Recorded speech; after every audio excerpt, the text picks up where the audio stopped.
ಕನ್ನಡ ಸಾರಸ್ವತ ಲೋಕದ ದಿಗ್ಗಜ ಎಸ್.ಎಲ್. ಭೈರಪ್ಪನವರು ನಿನ್ನೆ ಬೆಳಗ್ಗೆ ನಮ್ಮನ್ನು ಅಗಲಿದ್ದಾರೆ.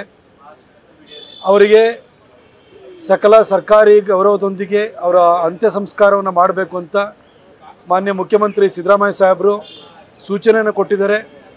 ನಮ್ಮ ಮಾದೇವಪ್ಪ ಸರ್ ಜಿಲ್ಲಾ ಉಸ್ತುವಾರಿ ಸಚಿವರು ಅವರು ಬಂದು ಈಗ ಕಲಾಮಂದಿರದ ಎದುರುಗಡೆ ಅವರಿಗೆ ಶ್ರದ್ಧಾಂಜಲಿಯನ್ನು ಅರ್ಪಿಸಿದ್ದಾರೆ. ಮಾದೇವಪ್ಪ ಸರ್ ಅವರು ಇಲ್ಲಿ ಜಿಲ್ಲಾಡಳಿತಕ್ಕೆ ಸೂಚನೆಯನ್ನು ಕೂಡ ಕೊಟ್ಟಿದ್ದಾರೆ. ಹಾಗೆ ಮಾನ್ಯ ಮುಖ್ಯಮಂತ್ರಿಗಳ ಸೂಚನೆಯೂ ಕೂಡ ಇದೆ. ಅವರಿಗೆ ಅವರ ಅಂತ್ಯ ಸಂಸ್ಕಾರವನ್ನು ಸಕಲ ಸರ್ಕಾರಿ ಗೌರವಗಳೊಂದಿಗೆ ನಾಳೆ ಬೆಳಗ್ಗೆ 11 ಗಂಟೆಗೆ ಚಾಮುಂಡಿ ಬೆಟ್ಟದ ತಪ್ಪಲಿನಲ್ಲಿರುವಂಥ ಸ್ಮಶಾನದಲ್ಲಿ ನೆರವೇರಿಸಲಾಗುತ್ತೆ.